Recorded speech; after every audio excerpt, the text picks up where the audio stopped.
அப்பாட இழப்புன்றது ஒரு அது யாராலையும் தவிர்க்க முடியாது. அதே போல அப்பாட இழப்பு போல பல பேர் தங்களோட குடும்பங்கள்ல, தங்களோட சகோதரங்கள, தங்களோட தாய் தகப்பன இழந்திருக்கிறாங்க இழந்திருக்கிறாங்க. அதுக்கு காரணம் இப்ப ஏற்படுற விசாரணையில எனக்கு நல்ல திருப்தி இருக்குது. அது ஒரு சின்ன ஒரு முன்னேற்றத்த போய்க்கொண்டிருக்குது.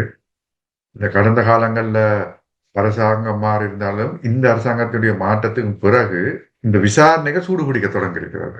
சூடுபிடிக்க தொடங்கினதுக்கு பிறகு இந்த கடந்த காலங்கள்ல தங்கட எந்த இனத்துக்காக போராடுறோம் என்று போய் சொந்த இனத்தையே சுட்டுக் கொண்டவங்களுடைய விசாரணை ஆரம்பிச்சிருக்கு. அதுக்கு அது நீங்க பார்த்திருப்பீங்க.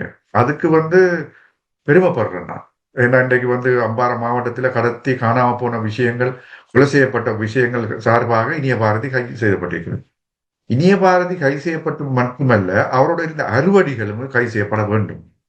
ஏன்னா கல்முனை ஆபீஸுக்கு பொறுப்பா இருந்தவங்க. கல்முனை ஆபீஸ்ல பொறுப்பா இருந்து அவர் சொல்ற விடயங்களை செய்து ஆக்களை கடத்தி தாங்கள் ஏதோ பெரிய இலங்கை அரசாங்கத்தாலேயும் இராணுவத்தாலேயும் பதவி கொடுத்த மாதிரி பிரிகேடியர் மாதிரி நடந்து வந்தார்கள். கல்முனை, திருக்கோவில், காரதீவு, சம்மாந்துறை, பொத்திவில், கோமான் இந்த அனைத்து பிரதேசங்களையும் தங்களோட சொந்த இனத்தை யாருக்காக அவங்க எடுத்தவங்க, தங்களோட சுய லாபத்துக்காக கடத்தப்பட்டவங்க. அவங்களும் கட்டாயம் இந்த விசாரணை வலயத்துக்குள் வருகிறார்கள் என்று நான் அறிகிறேன்.